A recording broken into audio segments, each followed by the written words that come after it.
Your mama's dead, so what? You better serve my guests or you can sleep on the street. My husband laughed a cold, jagged sound. I served the food with tears streaming down my face. My husband's boss, an older gentleman with a cane, grabbed my wrist. "Why are you crying and why are you wearing black?" I told him. His face turned to stone. He walked up to my husband and said, loud enough for the neighbors to hear, "Everyone knew your wife's mother, except you. Apparently, she was my sister, and now let me tell you what's about to happen to your career, your house, and your sorry excuse for a life." Welcome to Martha's Stories. I share new life stories here every day, and I'd really appreciate it if you hit subscribe and liked my video. Drop a comment down below telling me where you're watching from and what time it is for you right now. I read every single comment, and it helps me to know I'm not alone in this. We have to go back 4 hours. Zainab stood in the middle of the kitchen staring at the kettle as it went cold. The call from the hospital had come exactly at noon. The doctor spoke in a dry, businesslike tone, but Zainab only remembered one word: expired. Her mother, Ida, was gone. For 4 hours, Zainab just sat on a stool, staring at a spot on the wall until the front door slammed in the hallway. Kyrie was back. He flew into the kitchen, loosening his tie as he walked, and immediately twisted his face in disgust. The stove was empty. No smell of roast duck, no prep work done. "Are you deaf or something?" he barked instead of saying hello. "I called you this morning. Today is the day Thaddeus Vance, my new CEO, is coming over.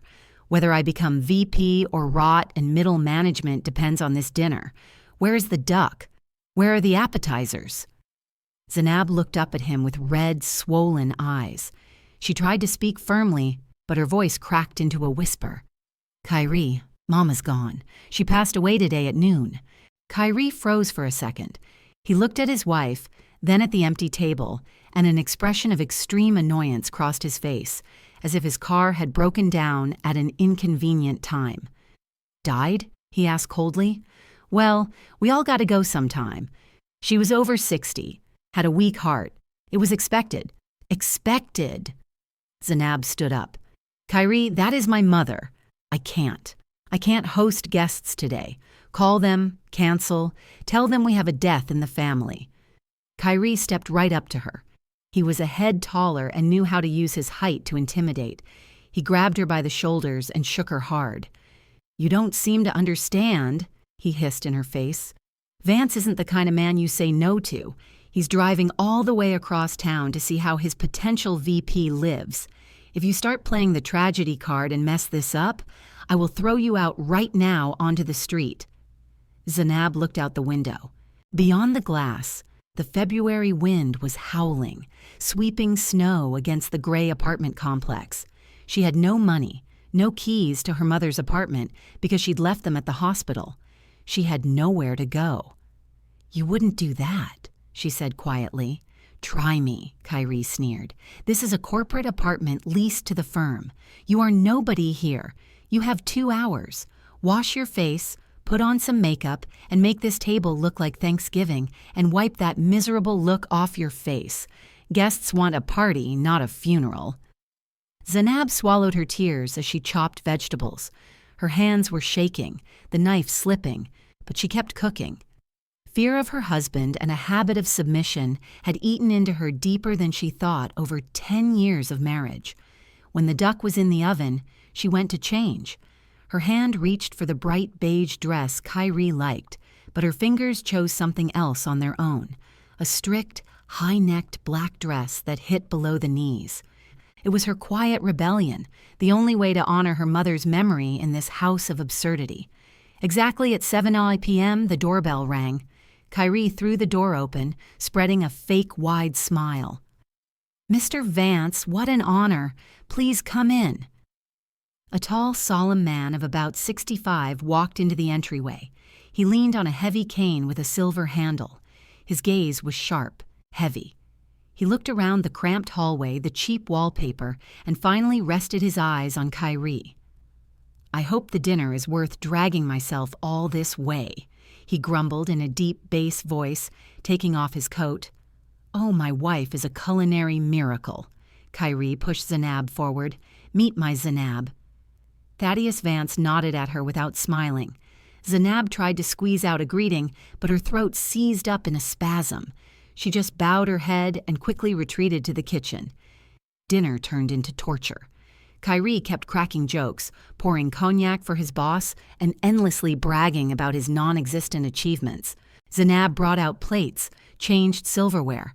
Tears flowed down her cheeks continuously, silently dripping onto the collar of her black dress. Kyrie noticed when she leaned in to take an empty plate. He kicked her hard on the ankle under the table. Zainab let out a small cry but immediately covered her mouth with her hand. "What's wrong with you, dear?" Thaddeus asked, looking up from his food. "She's just so clumsy," Kyrie interjected quickly, flashing a vicious glare at his wife. "And too sentimental. She saw a stray kitten this morning, still crying about it." "Women, right, Mr. Vance?" The guest didn't answer. He was watching Zainab closely. In his eyes there wasn't irritation, but a strange, intense curiosity. "More wine, Mr. Vance?" Zainab asked with a trembling voice, picking up the bottle. She approached the guest from the right side. Her hands were shaking so bad that the neck of the bottle clinked against the glass. She reached forward, and at that moment the wide sleeve of her black dress slid down to her elbow. On her thin, pale wrist, an antique silver locket on a heavy chain gleamed. On the lid of the locket was an intricate engraving, 2 crossed keys and a phoenix. Thaddeus Vance froze. His hand shot forward with unexpected speed for his age and grabbed Zainab's wrist. The wine bottle slipped from her fingers and smashed on the floor, flooding the linoleum with a red puddle. "What are you doing, you idiot?" Kyrie yelled, jumping up. "That's vintage wine." "Silence!" Thaddeus barked so loud that Kyrie plopped back down into his chair. The old man didn't let go of Zainab's hand. He pulled her closer to the light, peering at the locket. His fingers were trembling. "Where did you get this?" he asked hoarsely. "This crest. Where?" Zainab looked at him in fear. It's Mama's. She gave it to me a long time ago, told me to keep it safe and never take it off." Thaddeus raised his eyes to hers. Now he was looking at her face as if he were seeing a ghost. He studied the shape of her eyes, the line of her cheekbones. "What was your mother's name?" he asked quietly. "Ida Griggs. And her maiden name?" "I don't know. She never said. She told me she had no family except me." Thaddeus slowly loosened his fingers. He leaned heavily on his cane and stood up with effort. His face, usually flush with authority, had turned gray. "Ida," he whispered. "Ida. 30 years I've been looking for her. 30 years. He turned to Zainab and there were tears in his eyes.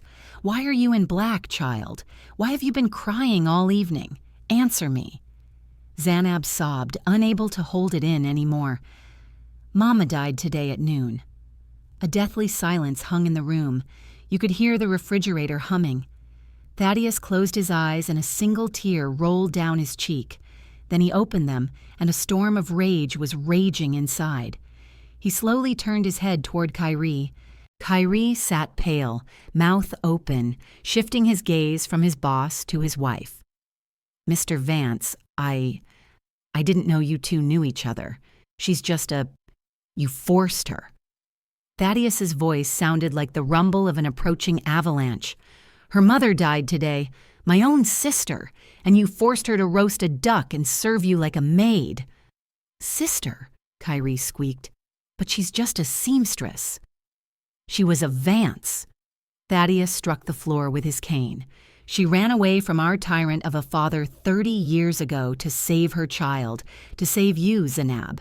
She walked away from millions to live in peace, and you—" Thaddeus stepped toward Kyrie. Kyrie pressed himself into the back of his chair.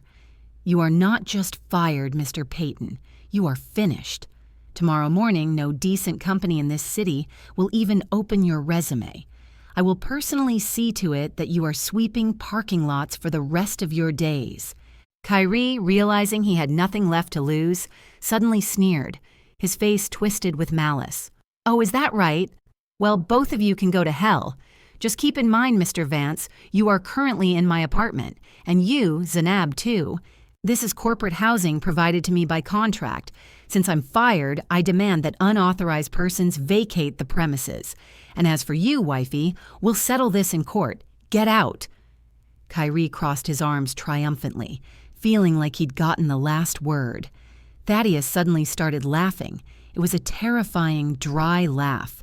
He pulled his phone from his pocket, dialed a number, and put it on speaker. "Legal Department, this is Vance. Pull up the file on the Peyton apartment, 45 King Drive, Unit 12. Whose books is it on?" The voice on the phone answered clearly and loudly. "Mr. Vance, that real estate is not on the holding company's books. 5 years ago, that building was transferred to the private Vance Family Trust. According to the trust bylaws, direct heirs of the family have ownership rights." Thaddeus hung up and looked at Kyrie, who had started sliding off his chair. "You didn't live here because you're a valuable employee, Peyton. You lived here because my security team has long suspected where Ida might be, and we kept this property just in case. This apartment belongs to the trust, and the sole heir of my sister is right here." Thaddeus pointed his cane at Zanab. "So it's not you kicking us out. It is Zanab who will decide right now if you stay under the roof she owns." Kyrie shifted his gaze to his wife. For the first time in years, genuine animal fear appeared in his eyes. Zanab wiped her tears and took a step forward. "Get out," she said quietly but firmly, pointing at the door. Kyrie backed away, hit his back against the doorframe, and suddenly his face distorted. Fear was replaced by a wild, cornered rage. He lunged sideways, grabbed a heavy crystal vase from the table, and hurled it with all his might at the wall next to Thaddeus's head. Shards flew everywhere. "You're the ones getting out," he screeched, his voice cracking into a falsetto. "This is my house. I'm registered here. Just try and touch me." He dashed into the hallway and before Thaddeus could intercept him with the cane, slammed the heavy metal door right in their faces. One lock clicked, then the second, and the chain rattled. "I'm calling the police!" His muffled scream came from behind the door. "Hello, 911, get here immediately, 45 King Drive. My wife got drunk, brought some thug over. They're breaking furniture, threatening to kill me. She's having a psychotic episode. She's unstable." Zanab stood on the landing, staring at the closed door of her own apartment. She heard her husband continue to lie hysterically into the phone, describing her non-existent drunkenness and aggression. "We need to break the door down." Thaddeus gripped the handle of his cane until his knuckles turned white. "I'll call my security." "No." Zanab shook her head. She had no strength left to fight. "The police will believe him. He knows how to be convincing. And look at me, crying in a stranger's apartment. On paper, they'll take us to the precinct until they sort it out. I don't want to spend the night of Mama's death in a holding cell." Thaddeus sighed heavily, admitting she was right. He draped his cashmere coat over her shoulders since her things were still inside. "Let's go. You can't stay here." They drove in silence. The city outside the window was drowning in wet snow, turning into blurred spots of light. Thaddeus's car was huge, warm, smelling of expensive leather, but Zanab was shivering with chills. She thought about Mama, about how her body was lying somewhere in a cold morgue while her daughter was driving into the unknown with a man she was seeing for the first time. Thaddeus's home turned out to be not just a house, but a real estate in a gated community in the suburbs. Inside, it was quiet and empty. He led her into a massive living room where logs were already crackling in the fireplace and poured hot tea. "Why did she run?" Zanab asked, staring at the fire. "If you all are so rich, why did we live counting pennies?" Thaddeus sat in the armchair opposite. He looked like a tired old man, the mask of the formidable boss having slipped off. "Our father was a terrible man, Zanab. He built an empire on bones. To him, people were resources and family was an asset. He wanted to marry Etta off to a partner's son, a cruel and depraved man to seal a merger deal. Ada begged him not to do it, but father said, 'You will do what benefits the family.'" Thaddeus rubbed his face with his palms. That night she vanished, took only a small bag and that locket. She changed her name, her documents, cut all ties. I looked for her, hired detectives, checked databases, but she was smart. She knew how to hide. She chose poverty over a golden cage. She was afraid Father would find her and take you away, or that I would become just like him. And did you? Zanab asked quietly. I tried not to be, he answered hollowly, but business requires hardness. Now that I found you, everything I have is yours. Money, connections, lawyers. We will crush your husband. We will get the apartment back. You will want for nothing. Zanab set the cup on the table. The clink of porcelain sounded too loud. I don't want your money, Mr. Vance, and I don't need revenge right now. I want only one thing, to bury Mama with dignity, and then I'll decide how to live. The next 2 days passed in a fog. Thaddeus took on all expenses. He organized the service at the best funeral home in the city. Zanab barely slept, dealing with documents, choosing the casket, the wreaths. Kyrie didn't show up. He barricaded himself in the apartment, didn't answer calls, and seemed to have vanished from the face of the earth. The day of the funeral was gray and windy. Not many people gathered at the cemetery. A few neighbors, a couple of Mama's former colleagues from the sewing factory. Zanab stood by the casket looking at her mother's peaceful face. She seemed so small amidst the white satin. The pastor began to read a prayer. Zanab closed her eyes, listening to the monotone chant when the cemetery silence was broken by the screech of brakes. A black SUV pulled up to the gates. Kyrie stepped out. He was clean-shaven, wearing an expensive suit he'd bought with money Zanab had saved for a vacation. Next to him scurried a frail little man with a leather briefcase tucked under his arm, a lawyer. Kyrie didn't look like he was grieving. He walked toward the grave with the confident stride of an owner. "Stop the ceremony!" he shouted loudly. People turned around. The pastor fell silent. Thaddeus stepped forward, blocking his path. "You dare show your face here?" he growled. "Get out before I order security to bury you in the next plot." "Easy there, Uncle," Kyrie smirked. "We're operating within the law." The lawyer immediately popped out from behind his back and opened a folder. "My client, Mr. Kyrie Payton, is the legal spouse of Zanab Griggs Payton. According to state statutes, he has equal rights in decision-making. But that is not the main point." The lawyer pulled out a paper with a notary's seal. 3 years ago, Ms. Ida Griggs signed a general power of attorney to her son-in-law, granting him the right to manage all property and represent her interests in all matters, including burial arrangements. The POA is valid for another 2 years. Zanab stared at the paper, and her legs went weak. She remembered 3 years ago. Kyrie wanted to get a car loan, but his credit was shot. He asked to put the car in her mom's name, drove them to a notary, and slid a stack of papers in front of them. "Just formalities for the bank. Sign here and here, babe. We're late." She had signed without looking. So what? Thaddeus looked at the document with disdain. "This doesn't give him the right to disrupt a funeral." "It does," Kyrie interjected, adjusting his tie. "As my wife's mother's legal representative, I contest the burial site. I believe this cemetery is too expensive and inconvenient. I demand the process be halted and the body transferred to the city morgue until the dispute is settled." A murmur of horror went through the crowd. "You monster," Zanab whispered. "You want to take Mama's body? Why?" Kyrie walked right up to her. He smelled of expensive cologne and cognac. "It's very simple, Zanab," he said quietly so only she could hear.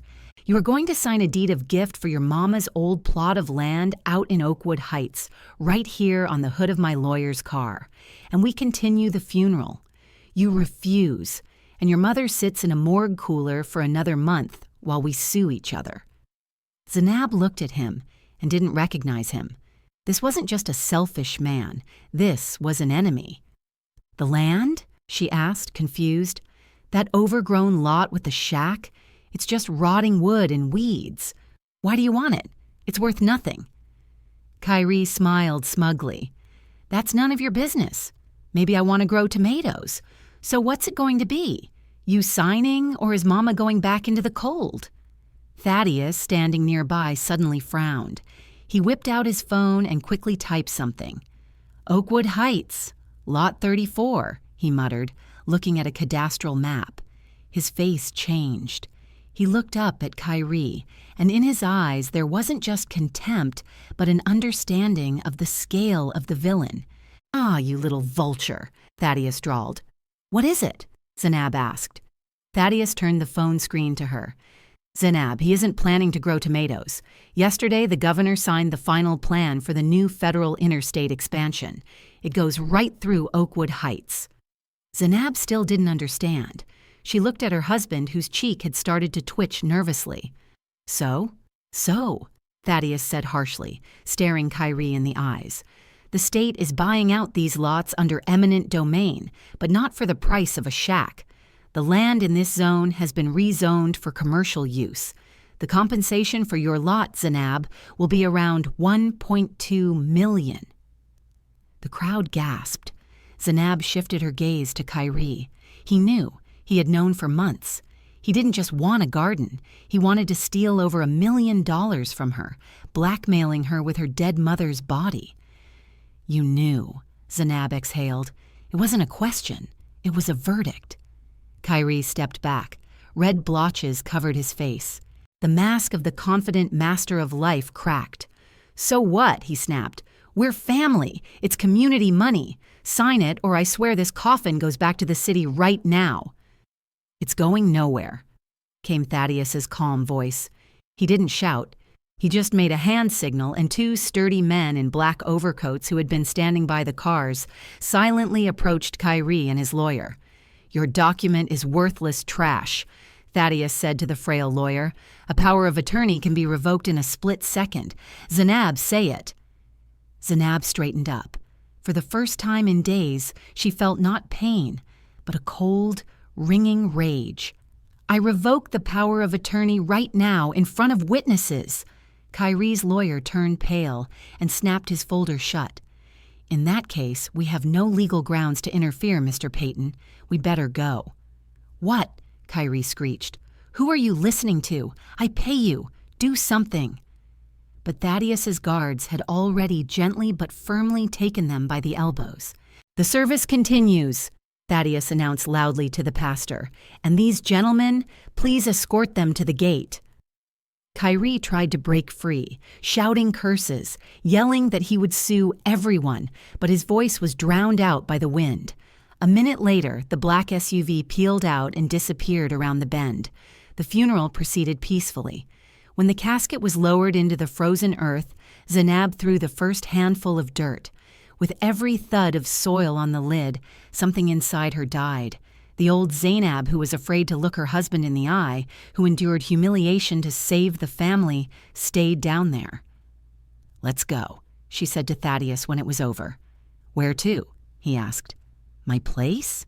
"No, home, to the apartment. I want to throw his things out right now." Together with Thaddeus and his security, they went up to the 5th floor. The door was unlocked. The lock was broken, as if someone had kicked it out from the inside in a hurry or tried to break in. Zanab pushed the door and froze on the threshold. The apartment was no more, or rather, it was no longer a home. It was a battlefield. Furniture overturned, wallpaper in the hallway torn in strips, shards of dishes, clothes, books lay on the floor. The TV was gone, the laptop too. Kyrie had taken everything of any value, even the microwave. "Lord," Zanab whispered, stepping over a pile of laundry dumped out of the closet. "He was looking for cash or documents," Thaddeus stated, surveying the destruction. "Or he just wanted to hurt you." Zanab walked into the kitchen. There, amidst the chaos, on the only surviving table, lay a thick folder. Written on it in black marker was, "To my beloved wife." Zanab's hands trembled as she opened it. Inside were not letters or photos. They were letters from banks and loan sharks, CashNet USA, Speedy Cash, check cashing places, dozens of logos that made her eyes blur. "What is this?" she asked. Shuffling through the papers, Thaddeus took a sheet, scanned it. His eyebrows shot up. These are notices of overdue debt, pre-legal notifications, collection demands. But we didn't have loans, Zanab muttered confusedly. Kyrie said we lived within our means. Look at the borrower's name, Zanab. She lowered her gaze. In the borrower line, everywhere was the same name, Zanab Griggs Payton. How? She dropped the folder. Papers scattered across the floor. I didn't take anything. I haven't been to a bank in 5 years since I changed my card. The power of attorney, Thaddeus said grimly. The same one you revoked today. He used it not only to blackmail you with the funeral, he's been taking out loans in your name for years. Thaddeus took out his phone and called his lawyer. Half an hour later, they were sitting in the wrecked living room while the lawyer, having accessed the databases via tablet, dictated the terrifying numbers. Total debt amount, $150,000, not counting late fees and penalties. Loans were taken out over the last 3 years, first from major banks, then when the credit score tanked, from predatory lenders at insane interest rates. Zanab sat with her head in her hands. $150,000.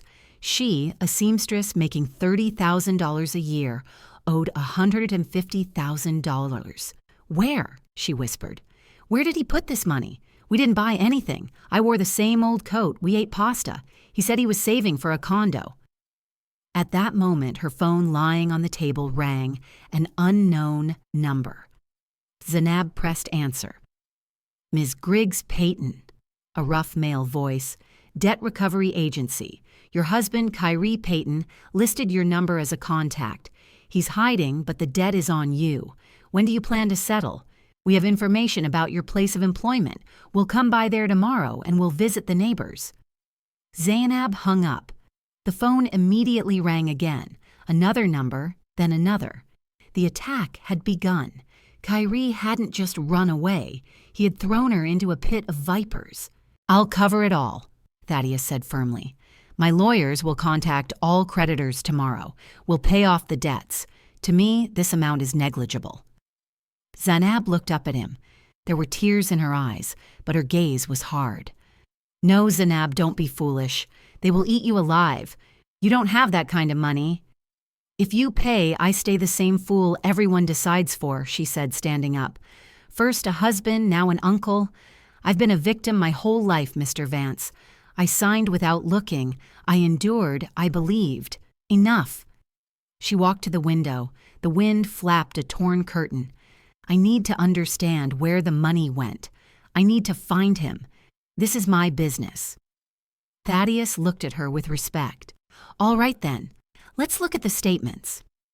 The lawyer had already accessed the account activity. The lawyer turned the tablet toward them. Rows of transactions scrolled on the screen. Look, cash withdrawals were rare.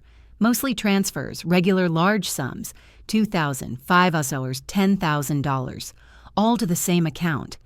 Who? Zanab asked. Recipient, Locke Williams. Zanab frowned. The name seemed vaguely familiar. Locke, that's his secretary, she remembered. He said she was just an assistant, a gray mouse, as he put it. The lawyer quickly typed the name into a search engine. Well, regarding gray mouse, I'd argue that, he chuckled. He opened a social media page. Looking back at them from the screen was a glamorous woman in furs, posing in front of the Eiffel Tower, expensive restaurants and beauty salons. Locke's Luxe Bar, the lawyer read, elite beauty salon downtown, opened 2 years ago. Owner, Locke Williams. Thaddeus whistled. That's where your $150,000 went, Zanab. Your husband wasn't gambling. He was building a business for his mistress with your money. Zanab stared at the photo. On one of the shots taken at the salon opening, Locke was cutting a red ribbon, and in the background, in the shadows, with a glass of champagne, stood Kyrie.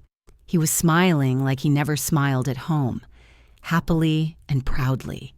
She zoomed in on the photo. Lush was wearing a necklace, the very same one Kyrie claimed he was saving for, showing Zainab pictures in magazines and promising to get it for their anniversary. "Sorry, babe, prices went up, couldn't do it," he had said then. Rage, cold and calculating, finally displaced the fear. Zainab took the tablet and checked the salon's address. 10 Peachtree Street, she read. "What are you going to do?" Thaddeus asked. Zainab walked to the mirror in the hallway. It was cracked, but she saw her reflection. Pale face, black dress, hard eyes. "I'm going there. I want to look into this business lady's eyes. I'm taking back what belongs to me." She turned to Thaddeus. "Mr. Vance, I need your help, not money. I need a good auditor. Right now, we're going to this salon, not to cause a scene. We're going to conduct an inspection of my investments." The auditor arrived in an hour. It was a strict woman in glasses with a folder of documents. Together with Thaddeus and his security, they headed downtown. Locke's Luxe Bar shone with glass display windows, marble, gold leaf, huge chandeliers. Everything screamed of luxury, paid for by Zainab's tears. She pushed the heavy glass door and walked in. The receptionist, seeing 2 security guards, turned pale and reached for the panic button, but Thaddeus shook his head. "I wouldn't advise it," he said calmly. "We're here for the owner." Leahy came out of her office a minute later. She was even more striking than in the photos. Tall, well-groomed, in a silk dress that clung to her. Zainab froze. Locke's belly was noticeably round, 5 months along at least. Lush looked Zainab over with a contemptuous gaze from head to toe, lingering on her simple black dress. "Ah, the legal wife," she smirked, showing not a drop of fear. "I thought you'd come sooner. You were slow." "Where is he?" Zainab asked, trying to keep her voice steady. "No idea." Locke shrugged and walked to a velvet sofa, sinking heavily onto it. "The coward ran off, left me to clean up his mess. But it's fine. The baby and I will manage." She expressively rubbed her belly. "Is that Kyrie's child?" Zainab asked hollowly. "Of course. We're a real family, Zainab, not like you 2 strangers in one apartment. Kyrie loved me, and he just used you." Zainab stepped forward. "This salon was bought with my money, with loans he took out in my name. I'm taking everything." Lush laughed a loud, biting laugh. "You're taking nothing, Mouse. Look at you, you're nobody, and I have the best lawyers. And do you know what we have on you?" She pulled a folder from a desk drawer and tossed it in front of Zainab. "Open it." Zainab opened it. It was a photo of her disheveled face, red, screaming, waving a knife in the kitchen. It was 6 months ago. Kyrie had driven her to hysterics with his nitpicking. She was cutting meat, he started yelling. She turned with the knife in her hand, crying. Turns out he was filming. "Wife, in a state of affect, threatens to kill husband," Lush commented. "And there's a video where you're sleeping on the floor after taking sedatives, bottles all around. Kyrie set it all up. We'll prove you're mentally unstable, an alcoholic, and a danger to society. You'll be declared incompetent, and Kyrie will be appointed your guardian, which means all your rich uncle's inheritance." She nodded at Thaddeus. "Will be under our control." Thaddeus stepped forward, his face darkened with anger. "Do you realize who you are talking to, girl?" he growled. "A has-been tycoon who couldn't find his sister for 30 years? Lake snorted. "Your time is up, old man. It's the era of the young and bold. Get out of my salon or I call the police and show them these photos right now." Zainab felt her strength leaving her. They had planned everything, every humiliation, every tantrum. It was all part of the plan. She silently turned around and walked out to the street. Thaddeus caught up with her, trying to say something to comfort her, promising to destroy Lack in court. But Zainab didn't hear. She needed a place where she could breathe. "Take me to Mama's," she asked, "to her apartment." Thaddeus drove her. He wanted to go up with her, but she asked to be left alone. She needed to say goodbye. Ida's apartment met her with silence and the smell of medicine. Everything was just as it was when Mama was alive. The old sofa, the rug on the wall, the Singer sewing machine by the window. Zainab ran her hand along the back of a chair. Mama sat here in the evenings, sewing orders to help her and Kyrie with money, even though she lived hand-to-mouth herself. Zainab began to pack things, clothes into bags to give to the church, books into boxes. She opened the closet and saw the old dressmaker's mannequin covered in worn fabric. Mama called her Miss Hattie. She modeled her best dresses on it. Zainab hugged the mannequin, pressing her cheek against the cold fabric, and wept. Tears flowed like a river, washing away the remnants of her self-control. Suddenly, her fingers felt something hard under the fabric of the mannequin, near the neck. There was a seam, but it had come undone. Zainab pulled at the thread. Hidden inside the stuffing was a small bundle. She pulled it out. It was a thick notebook with an oilcloth cover, a diary. Zainab sat on the floor right amidst the boxes and opened the first page. Mama's handwriting was even, neat. January 15th. Kyrie came by today asking for money again. Said Zainab has problems at work, needs to pay a fine. I gave the last $200. Don't tell Zainab, he asked, and she'll be upset. Zainab turned the page. February 20th. Kyrie brought groceries. Strange. He never did that. Then started talking about the land. Says, sell it. Everything's rotting there anyway. I said, no, it's a memory of Zainab's father. We met there. March 10th. Kyrie was yelling. He was scary. Said, I'm a stupid old woman sitting on a pot of gold. I didn't understand what he meant. My heart seized up. He didn't even hand me water, left slamming the door. Zainab read, and the chill of horror shackled her body. Kyrie came here regularly. He had been tormenting Mama for months, while Zainab thought he was working late. She opened the last entry. The date was the day before Mama died. The handwriting was uneven. Shaky letters jumped as if Mama wrote in a hurry or felt very ill. April 12th.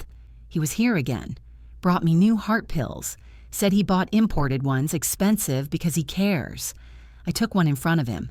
I felt sick, dizzy, chest burned like fire. He watched and smiled so strangely, like a wolf.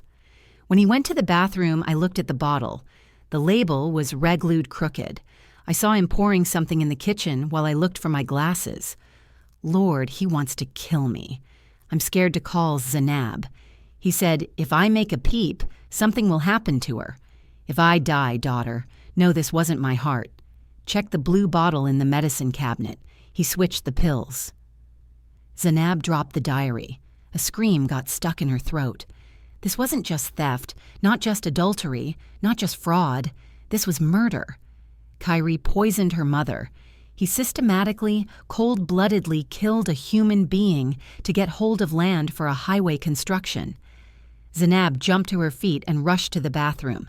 The medicine cabinet hung over the sink. She threw the door open. Medicine stood in rows, heart drops, bandages. She feverishly went through the bottles. The blue bottle was gone. Empty on the shelf remained only a round dust ring where it had stood. Someone had been here after Mama died. Someone took the evidence. Zainab looked in the mirror. From the depths of the glass, not a victim looked back, not a tear-stained widow. Looking back was a daughter who had just learned she lived under the same roof as her mother's killer, and this killer was somewhere free right now, planning to declare her insane and take everything else. You won't get anything, she whispered to her reflection. I will put you away even if I have to dig up the earth with my bare hands. She grabbed the diary, shoved it into her bag, and ran out of the apartment. She needed Thaddeus now. This wasn't just a family drama. It was war. Zainab ran out of the building, clutching the bag with the diary until her knuckles turned white. Thaddeus was waiting in the car. Seeing her face, he immediately knew something terrible had happened. To the police, she threw out, slamming the door. Urgent, he killed her. The whole way she read Thaddeus the entries from the diary.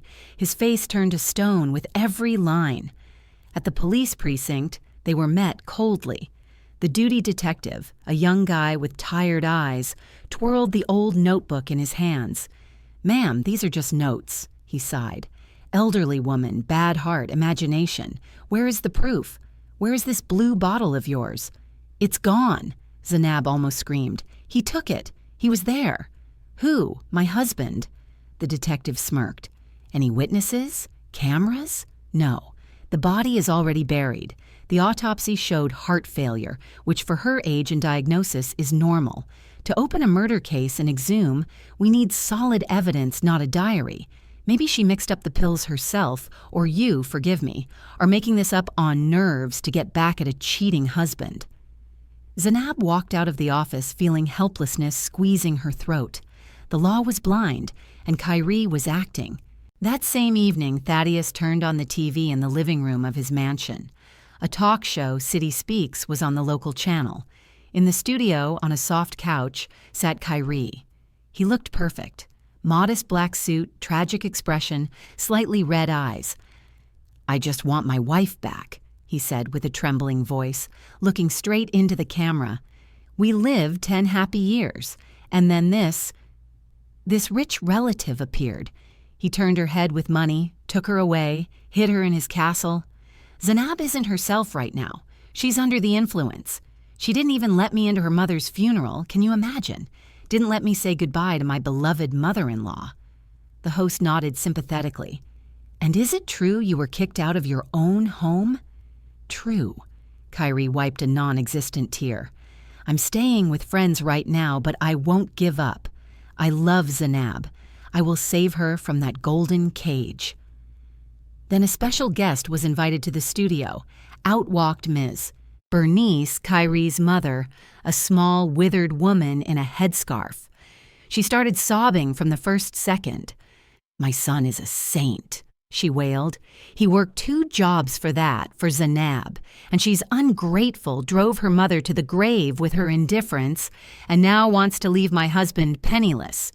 Good people don't believe her. It's all that cursed money." Zainab watched the screen and felt cold hatred boiling inside. Ms. Bernice, the mother-in-law who for years nagged her about every speck of dust, who came to their home with her own key and rearranged pots. Stop. Key. Zainab froze. Ms. Bernice had a key to their apartment, but did she have a key to Ida's apartment? She remembered one episode a year ago. Mama ended up in the hospital, and Zainab asked her mother-in-law to water the plants while she stayed at the hospital. She gave her the key ring, and Ms. Bernice returned them only a week later. "I forgot to give them back, honey. Got lost in my purse," she said then with a sweet smile. What if she made a duplicate? What if she took the bottle? Kyrie is a coward. He might have been scared to go back to the crime scene, knowing Zainab might be there, but his mother would do anything for her baby boy. "I need to meet her," Zainab said, turning off the TV. "With who? With that actress?" Thaddeus was surprised. Yes, she knows more than she's saying, and she's greedy. The next day, Zainab called her mother-in-law. Ms. Bernice's voice on the phone dripped with poison. "What do you want, Judith? Conscience woke up?" "Ms. Bernice, I want peace," Zainab said firmly. "I saw the show. I'm tired of fighting. I have a proposal regarding the inheritance. I'm willing to give Kyrie part of the land money if you stop this circus in the press." A pause hung on the line. Greed battled with hatred. "Come to my place," the old woman grumbled. "Kyrie isn't here. He's meeting with lawyers. We'll talk." Zainab went alone. Thaddeus was against it, but she insisted. She hid her phone with the voice recorder on in the inside pocket of her coat. Miss Bernice's apartment smelled of peppermint oil and old dust. She met Zainab in a robe with a shawl carelessly thrown over it. She led Zainab to the kitchen without even offering tea. "Well?" She sat at the table, crossing her arms. "How much you giving?" "5 million, Zainab replied, referring to a smaller portion of the assumed inheritance.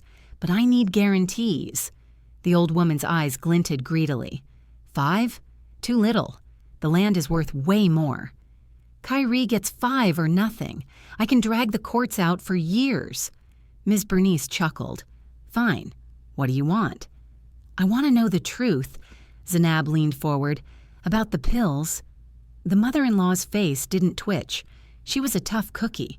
What pills? You're delusional, honey. Just like your mama before she died.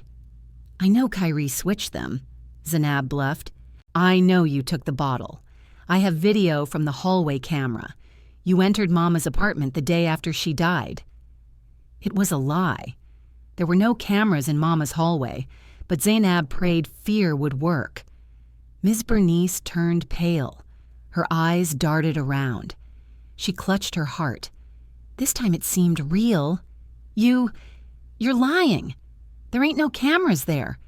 There are. The neighbor installed a peephole camera. I have the video. If I take it to the police along with Mama's diary, Kyrie goes down for murder and you as an accomplice for destroying evidence. The mother-in-law started shaking. I didn't know anything, she squealed. He just asked me to stop by, pick up something.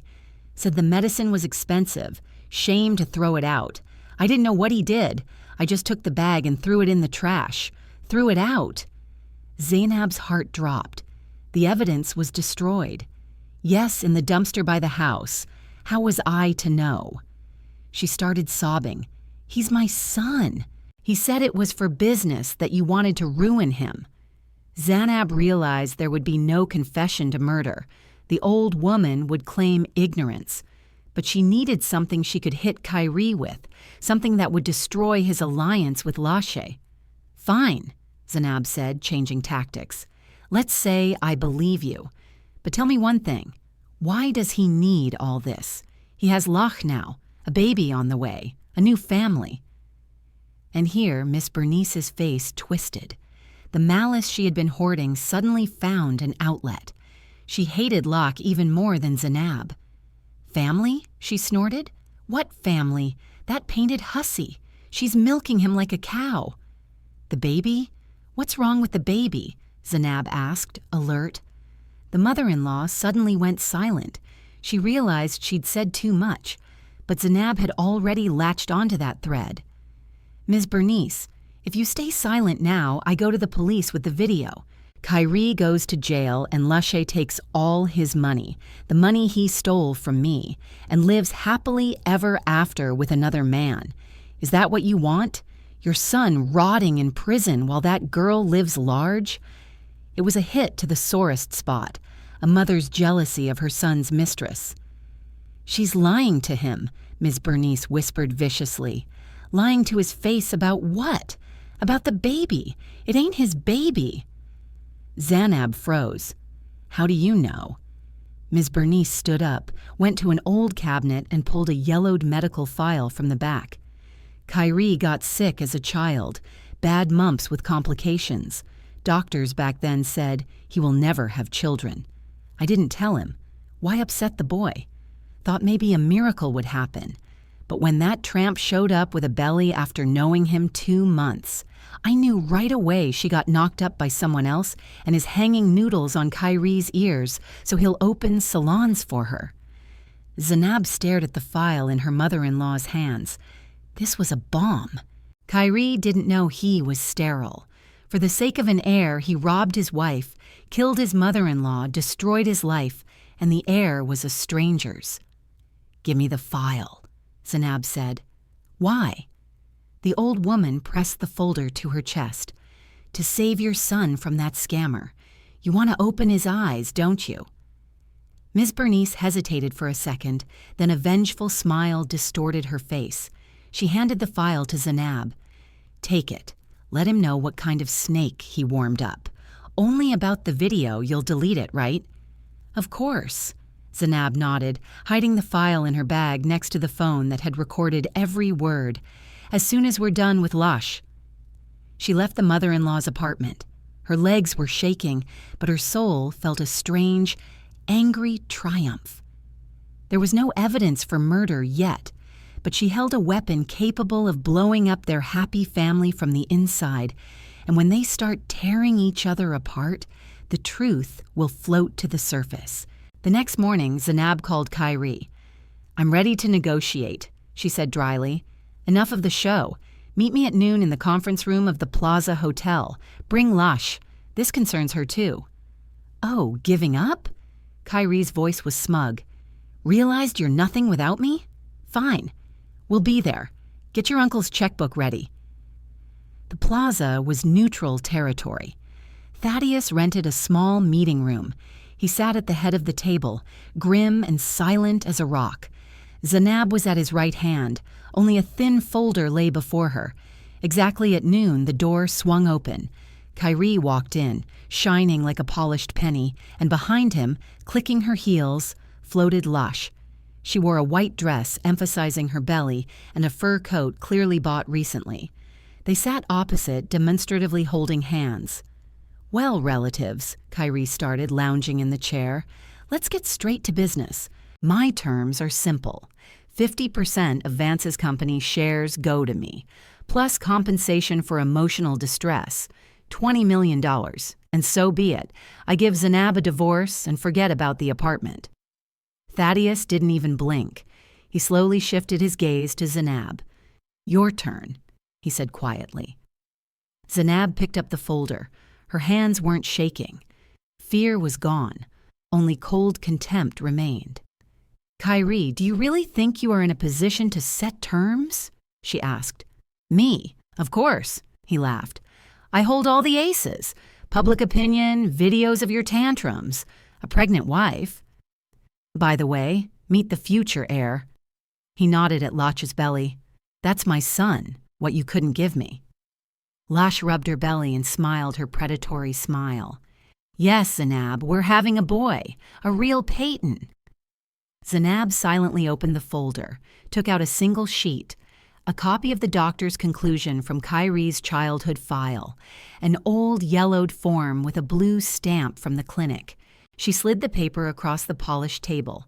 It glided over the varnish and stopped right in front of Kyrie. What is this? He frowned, reluctantly picking up the sheet. Read, Zainab said. Diagnosis: epidemic parotitis complicated by bilateral orchitis.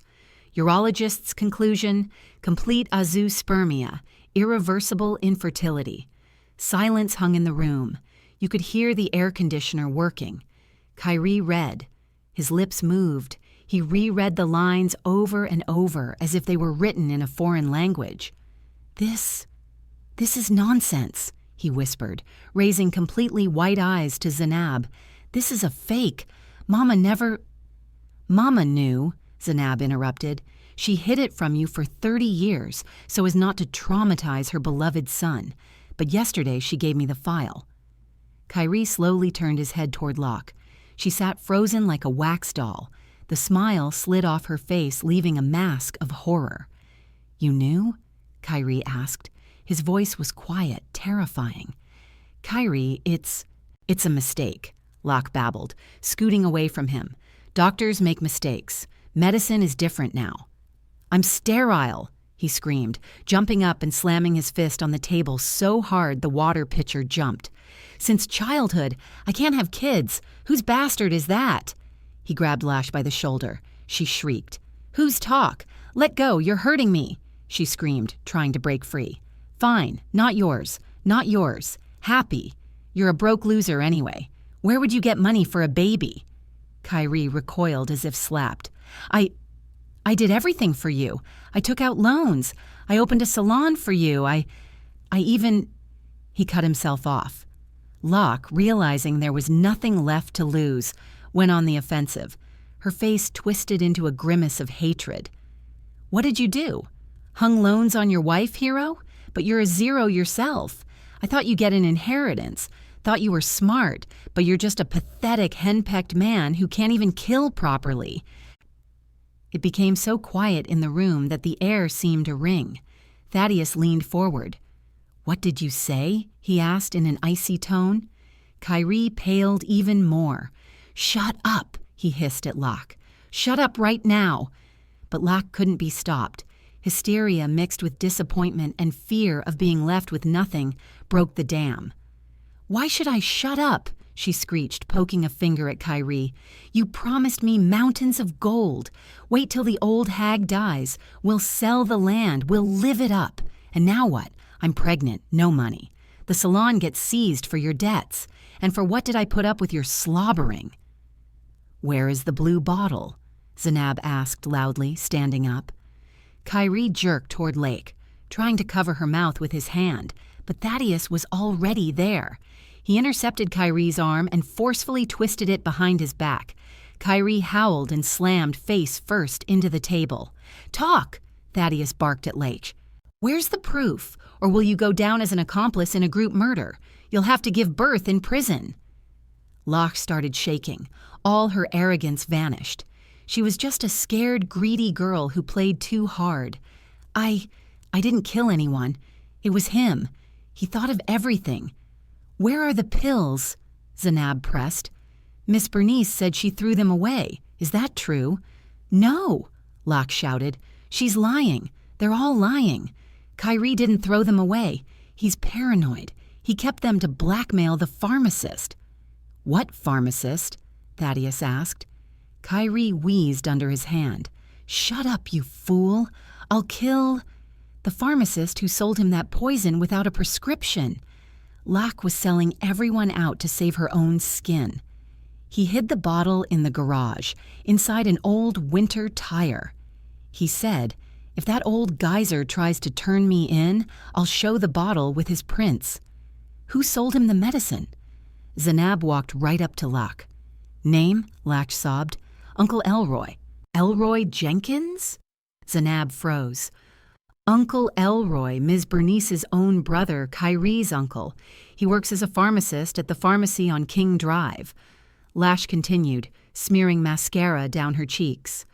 "Kyrie went to him, said his mother-in-law needed strong pills, but had no script. Uncle Elroy gave them. He knew it was the wrong medicine. He knew if mixed with her regular pills, her heart would stop." Zainab felt the floor drop out from under her feet. This wasn't just a tyrant husband.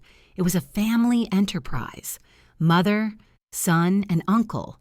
A whole clan that conspired to kill her mother for a piece of land. "Kyrie promised Uncle Elroy money," Locke babbled. $5,000 for the vitamins. Thaddeus jerked Kyrie up from the chair. "Your uncle, you say?" He growled in his face. "Family business." Kyrie was silent. His eyes darted like a cornered rat. "Call the chief of police," Thaddeus told Zainab, "and tell them to send a squad to the Northside Garage Co-op. We're going for winter tires."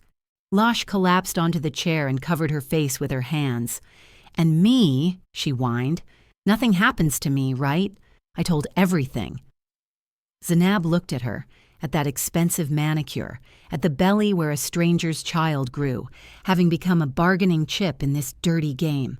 "Pray the baby is born healthy," she said. "He's already unlucky with a mother." They walked out of the hall, dragging Kyrie. He didn't resist. He was broken not by the arrest nor the exposure, but by the fact that his heir for whom he committed murder turned out to be a phantom.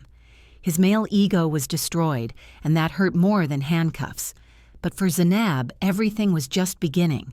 Now she had to find the bottle and look Uncle Elroy in the eye. The task force worked lightning fast. Thaddeus pulled all his old strings, and within an hour the pharmacy on King Drive was cordoned off.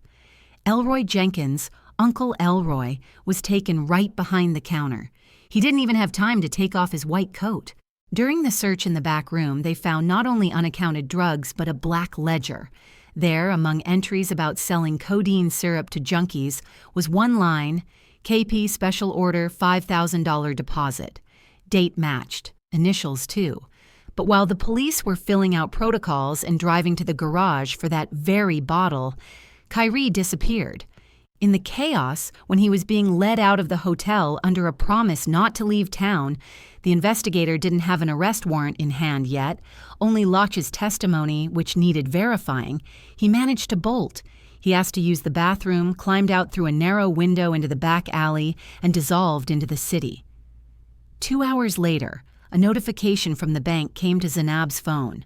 Withdrawal of funds $3,500, balance $0. It was the last money, the remainder of Mama's savings which Zainab had transferred to a safe account, access to which, as it turned out, Kyrie also had through hacked online banking. He cleaned out everything. "I don't have a dime. Not even for bread," she told Thaddeus, looking at the screen. "That's not a problem." Thaddeus was already pulling out his wallet. "I'll give you whatever you need, and you're coming to stay with me. The apartment isn't safe. He's free." "No," Zainab cut him off. She stood in the wind by the pharmacy building, wrapping herself in her thin coat. "I won't go to your mansion, Mr. Vance. I won't hide. That is my apartment, my life. If I run now, he wins. He'll think I'm afraid." "You should be afraid." Thaddeus raised his voice. "He's a cornered beast." "So am I," she answered quietly, "and I have teeth, too." She returned to the trashed apartment. It was freezing.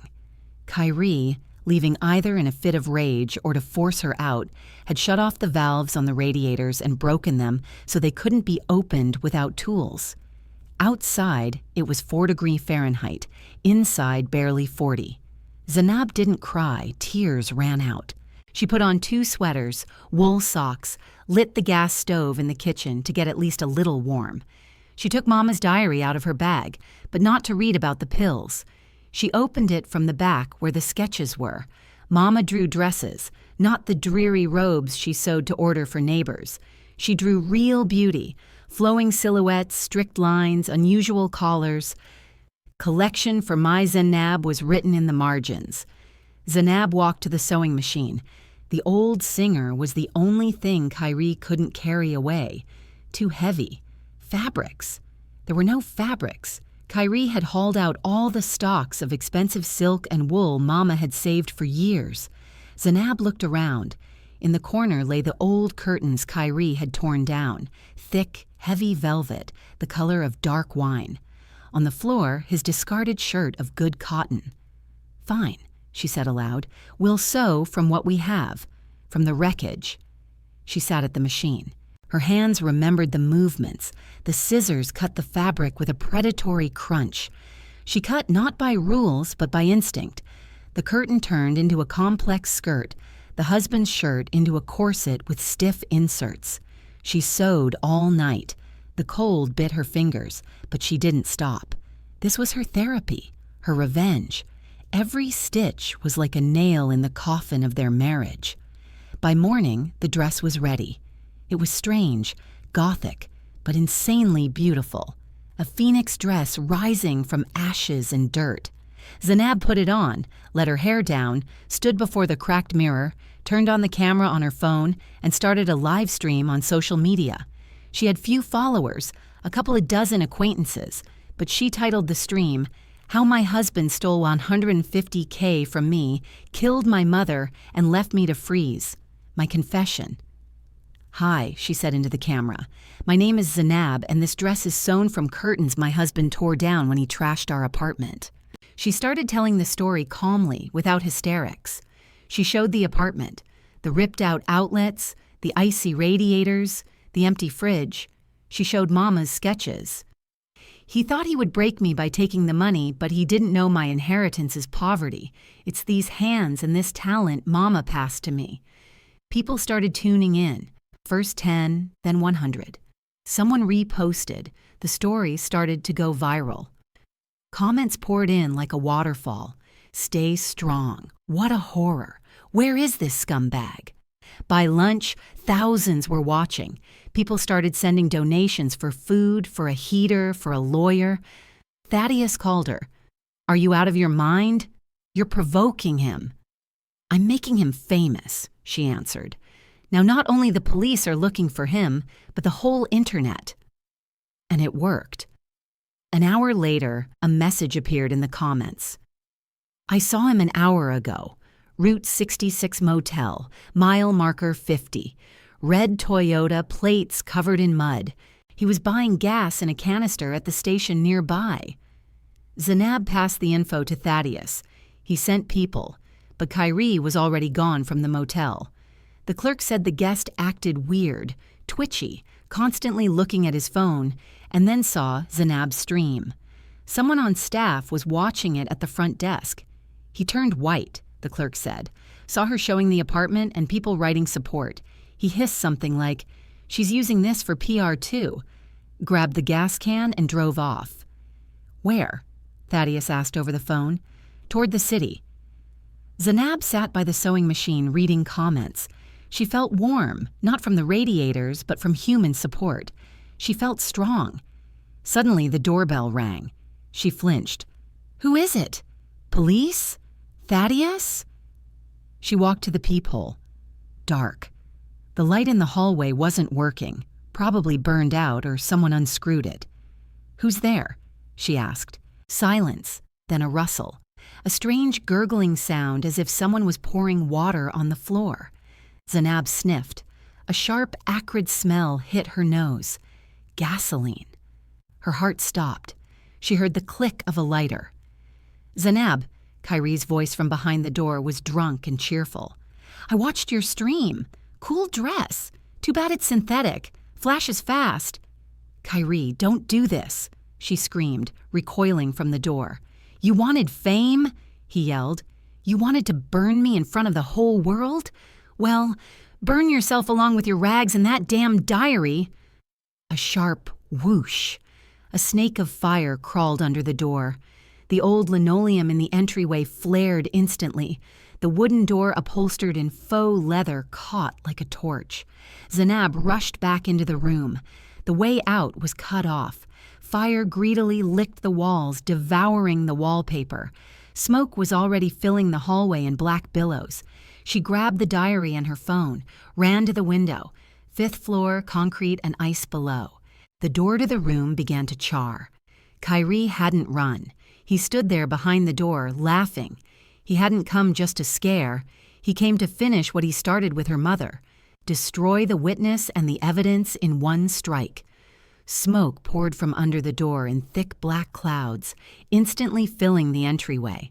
The smell of gasoline was so sharp, Zainab's eyes immediately watered. She coughed, covering her mouth with the sleeve of her strange curtain dress. "Burn, witch!" came Kyrie's drunk, hysterical scream from behind the door, drowned out by the crackle of growing flames.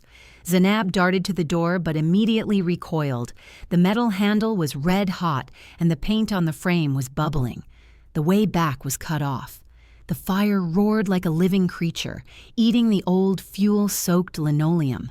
Flames licked the coat rack and the coats went up like matches. It was becoming impossible to breathe in the apartment.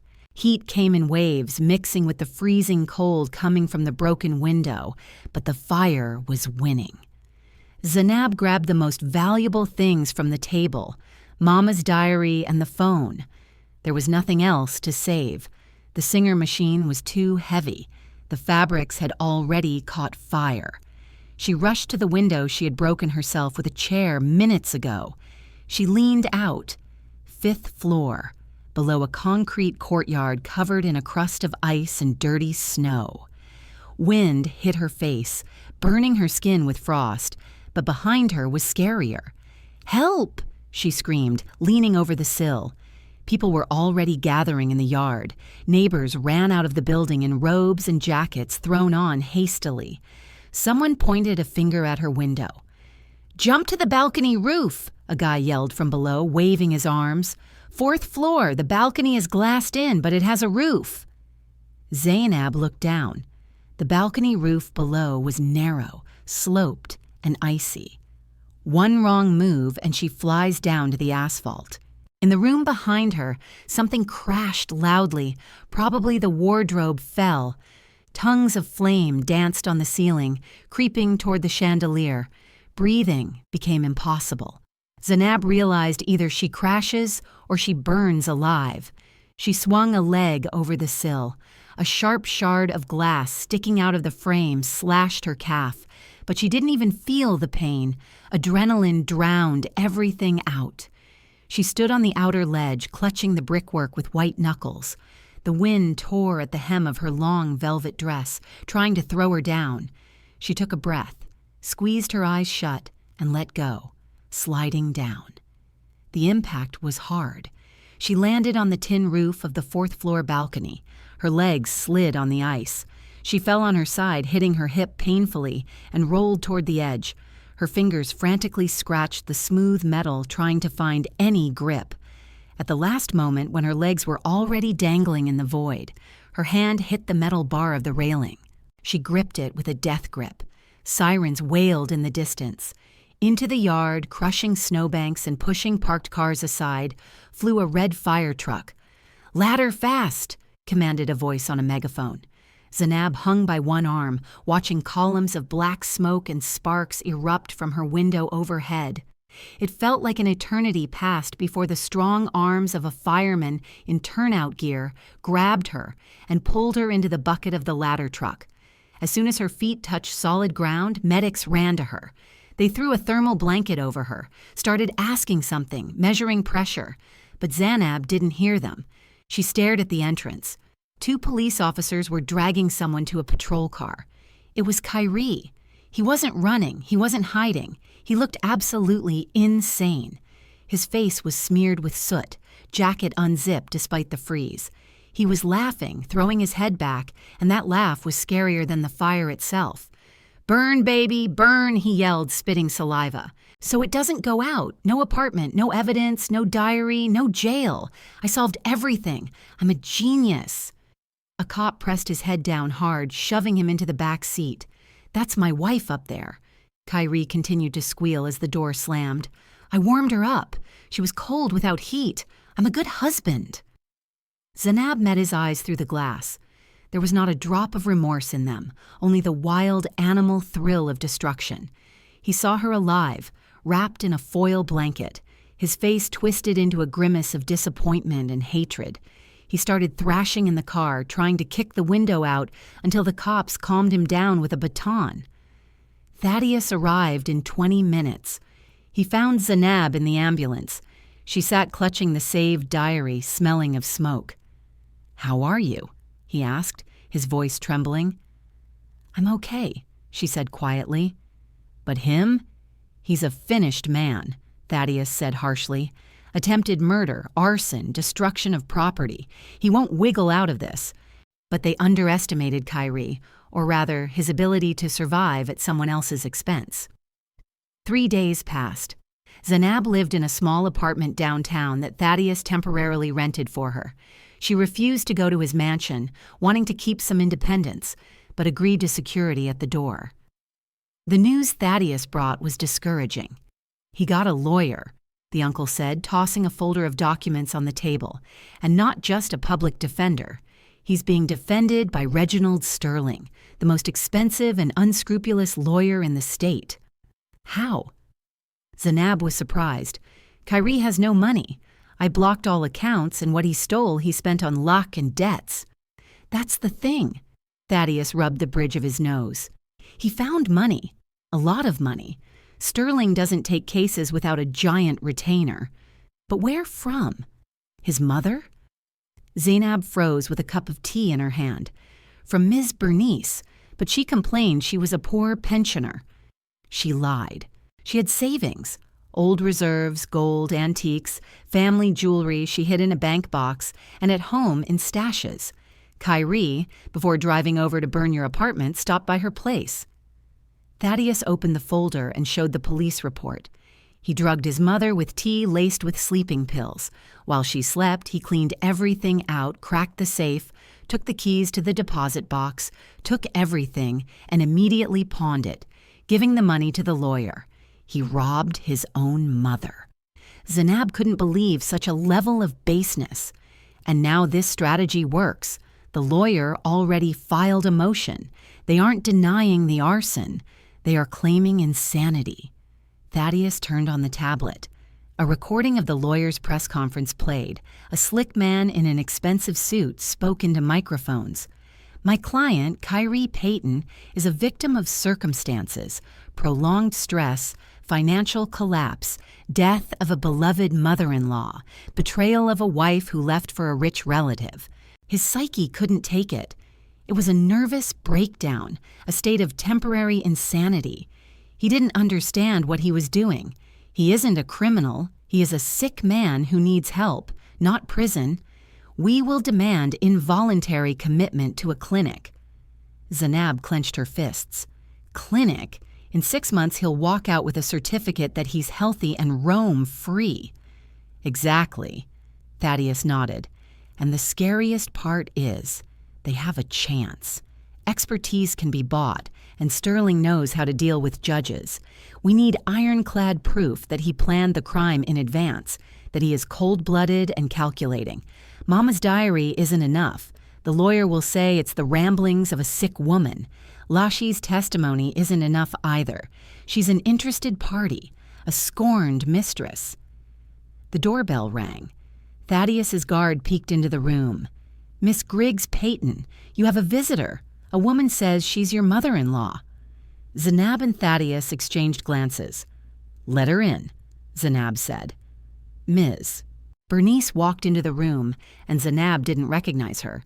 This wasn't the haughty lady who taught her how to cook greens, nor even the scared woman Zainab spoke to a couple of days ago. Before her stood a destitute old woman.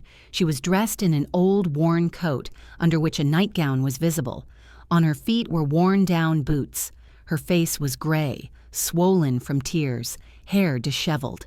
She stopped in the middle of the room, not daring to look up. "Zainab," she croaked. "Why did you come?" Zainab asked, not getting up from the chair. Ms. Bernice suddenly collapsed to her knees right on the floor, banging her knees against the parquet. "Save me!" she wailed. "Save me for the love of God! He took everything, everything!" She crawled toward Zainab, reaching out, shaking hands. "I woke up and the house was empty. Safe open, jewelry box gone. He even took the wedding ring off my finger while I slept. I went to the bank box, empty. He left me naked. I have nothing to buy bread with. The marshal sealed the apartment for his debts. I was a co-signer. I was thrown onto the street." Zainab looked at her with disgust and pity. "You came to ask for money?" "I came to ask for forgiveness," sobbed the mother-in-law, grabbing the hem of Zainab's dress. "I was a fool. I thought he loved me. I protected him. I lived for him. And he stepped over me like trash. Zainab, he is a monster." "I know," Zainab answered coldly. "I told you that, but you chose his side. You gave him an alibi. You lied to the police." "I'll fix everything," Miss Bernice screamed. "I'll tell everything. I'll go to court. I'll say he isn't crazy. He planned it all. He discussed with me how best to frame you. He laughed when he poisoned your mother. He is normal, Zainab. He's just a devil. I'll testify. I'll drown him.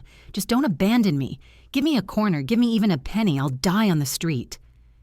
Thaddeus, standing by the window, chuckled. "A prosecution witness who sells her own son for a bowl of soup. That is a valuable asset." Zainab was silent. She looked at the woman who turned 10 years of her life into hell, who called her barren even though she knew the problem was her son, who came to their house and rearranged things, demonstrating power. Now this power lay at her feet, smearing mascara on her cheeks. "Fine," Zainab said. "I will help you. I won't let you starve to death." Ms. Bernice raised her head, and a greedy spark flashed in her eyes. Thank you, daughter. I knew you were kind. You aren't like him. How much? How much will you give me? I need to rent a small apartment and for food and a new coat." "I will give you a future," Zainab interrupted her. "But I have conditions." "Anything. I'll sign any papers." "Papers later. First, repentance." Zainab stood up and walked to her mother-in-law. "We are going to the cemetery to Mama right now. Mr. Vance will bring a camera. You will stand before her grave and apologize. You will tell everything. How you knew about the pills. How you helped your son hide evidence. How you hated us. You will say it not to me, but to her, the dead one." Miss Bernice started shaking. "On camera? But everyone will see. My friends, neighbors." "You have no more friends and neighbors," Zainab said harshly. "You only have a choice. Either you do this and I ensure your life, or you walk out into the cold right now, and I won't lift a finger when you freeze in an alley." "I agree," whispered the old woman, lowering her head. The drive to the cemetery passed in silence. Ms. Bernice huddled in the corner of the leather car interior, teeth chattering. Zanab looked out the window at the gray city. There was no gloating in her, only a cold necessity to finish the job. At the cemetery, it was windy. Ida Griggs's fresh grave mound was dusted with snow. The wooden cross stood crooked. The earth had settled. Thaddeus turned on the camera on his phone. "Get on your knees," Zanab ordered. Ms. Bernice plopped into the snow. She didn't care. She was cold and scared. "Speak to Ida." "Ida Griggs! Ida!" whined the old woman, looking at the photo on the cross. "Forgive me, wretch that I am. I am guilty before you. I knew Kyrie wanted to drive you from this world. He told me, 'Ma, got to remove the old lady. Land is expensive.' And I stayed silent. I thought money is more needed for us." Zanab stood over her like a judge. "Louder, about the pills." "I knew about the pills," shouted Miss Bernice, choking on tears. "He came to me, bragged, said, 'Uncle Elroy gave me poison, tomorrow it all ends.' I didn't stop him. I was even glad. Lord, forgive me. I raised a monster. He is sane. He understood everything. He is a calculating snake. Put him away. Put him away for life." She banged her forehead on the frozen ground, dumping all the dirt she had hoarded for years. It was a perfect recording, a confession of an accomplice that destroyed any defense line about affect. With these words, Kyrie would go to a maximum security prison for 25 years, not a sanitarium. When she finished, Thaddeus turned off the recording. "Enough," he said. Ms. Bernice rose with difficulty, brushing off her wet knees. She looked at Zanab with an ingratiating, pitiful smile. "Well, there. I did everything, Zanab, honey. Unburdened my soul. Now let's go to the warmth. You talked about money. I need about 5,000 to start for first and last." Zanab silently opened her purse. The mother-in-law's eyes lit up with greedy fire. She already imagined buying food, renting a hotel room, maybe even buying her earrings back from the pawn shop. Zanab pulled out a white envelope. Ms. Bernice snatched it with trembling hands. It was thin, too thin for a stack of cash.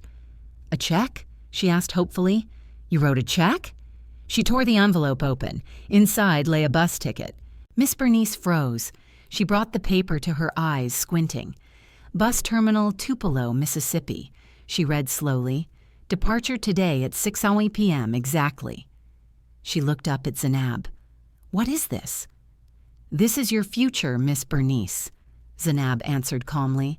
"Like I promised, I won't let you die on the street.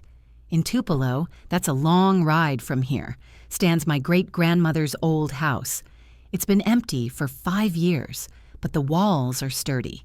There's a stove, wood in the shed, a well in the yard." "The country?" whispered the mother-in-law, pale. "Middle of nowhere without amenities." "A roof over your head. And the money," she shrieked. "You promised to provide for me." "I provided you housing." Zanab's voice was hard as steel. "I didn't promise you money, not a cent. You didn't earn it. You drank my blood for years. You helped kill my mother. You betrayed me. You betrayed even your son when he stopped being profitable to you. I won't go." Miss Bernice threw the ticket into the snow. "I won't survive there. I am a city woman. Give me money. You are obligated. You're rich now." "Pick up the ticket," Zanab said. "It's your only chance. The bus leaves in 2 hours." "You witch!" yelled the old woman, rushing at her with fists. "You tricked me!" Thaddeus intercepted her arm, not letting her touch Zanab. "Quiet, citizen," he said. "You have a choice.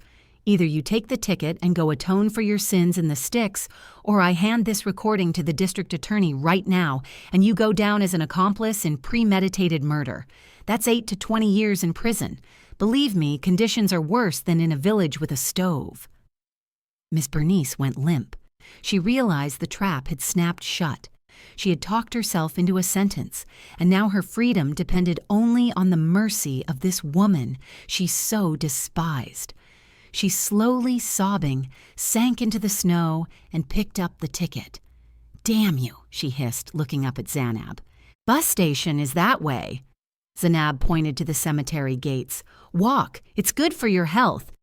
She turned and walked to the car. The wind blew the hem of her coat.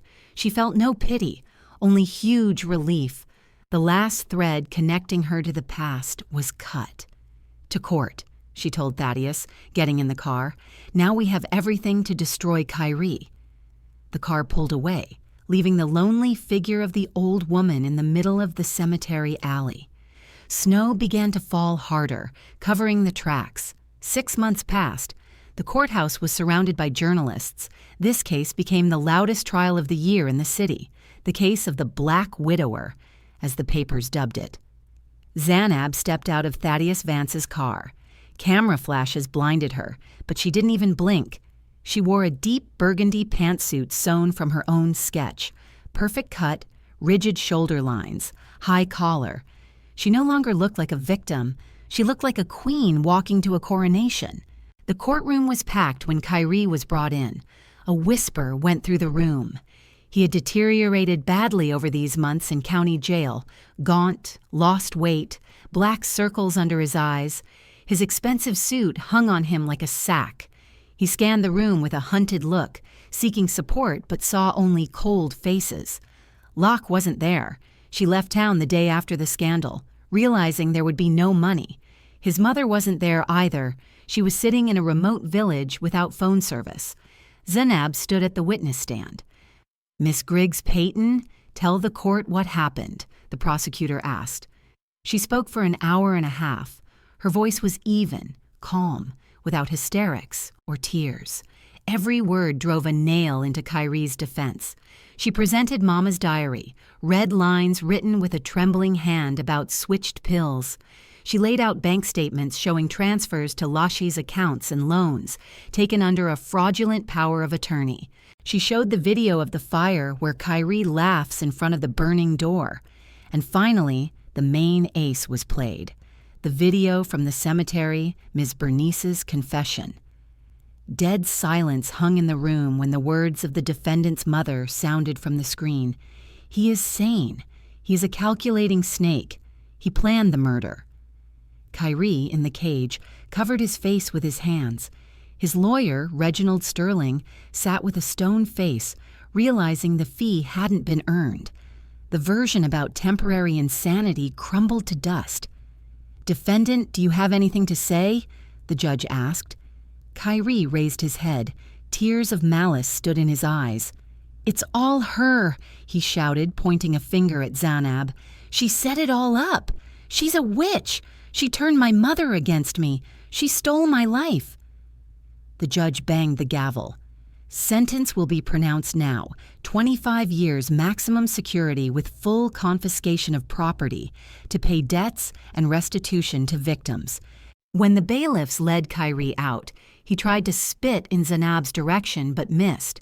His spit landed on a guard's boot, for which he immediately got a jab in the ribs. Zanab watched this without emotion. She felt no joy, only fatigue, and the understanding that the page was turned. After the trial, Thaddeus invited her to a restaurant. "Zanab, I'm proud of you," he said, raising a glass. "You went through hell and came out a winner. I have a proposal for you. I want you to become the creative director at my holding company. We have a textile division, but it's dying. I need a person with your taste and character. Name your salary." Zanab smiled. 6 months ago, she would have fainted at such an offer. But now, "Thank you, Uncle Thaddeus, but I decline." "Why?" He was surprised. "I don't want to work for anyone, even you. I want to build my own." "And what will you do?" "I will restore the apartment, the one Kyrie burned, and open my atelier there. I'll call it Ida, in honor of Mama." Thaddeus looked at her with respect. "Good. The money from the land sale for the highway is already in your account. That's your startup capital. Go for it." Another month passed. Renovations in the burned apartment went around the clock. Zanab chose the paint herself, drew the layout herself. The smell of burning vanished, replaced by the smell of fresh wood and varnish. But one unfinished business remained. On the day of the atelier opening, Zainab got in her car and drove not downtown but out of the city to State Correctional Facility number 5. The visitation room smelled of bleach and tobacco. Kyrie was brought in 10 minutes later. He was shaved bald, in a gray jumpsuit with a tag on his chest. He sat opposite through the glass and picked up the phone receiver. "Came to gloat?" he asked hoarsely. "To watch me rot here? Like it?" Zainab looked at him and tried to find in this person the one she loved for 10 years, but found nothing. Before her sat a stranger, an embittered stranger. "No, Kyrie, I came to pay your debts." "Debt?" He smirked crookedly. "You owe me half a life." Zainab pulled a folder from her bag and pressed it to the glass. "First, divorce decree. We were divorced automatically without your consent by court order. You are now a free man legally." Kyrie spit on the floor. "Second," Zainab pulled out another sheet. It was a bill, a regular restaurant bill handwritten on letterhead with the logo. "What is this?" Kyrie squinted. "Remember that dinner 6 months ago when you forced me to cook duck and serve your boss on the day my mother died?" Kyrie's eyes widened. You serious?" "Absolutely. I calculated everything. Groceries, room rental, and most importantly, waitress and chef services at double rate for working on a day of mourning, plus emotional damages. Total $800. She slid the paper through the slot under the glass. "I deducted this amount from the money left from the sale of your car at the Marshall's auction, so we are even." Kyrie stared at the paper, and his face started turning red. "You're sick," he screamed, banging his fist on the glass. "You're crazy. $800 for dinner. I'll kill you." "Time's up, prisoner," barked the guard, grabbing him by the shoulder. Kyrie struggled, continuing to shout curses, but Zainab had already hung up the phone. She stood, adjusted the flawless collar of her coat, and turned to the exit.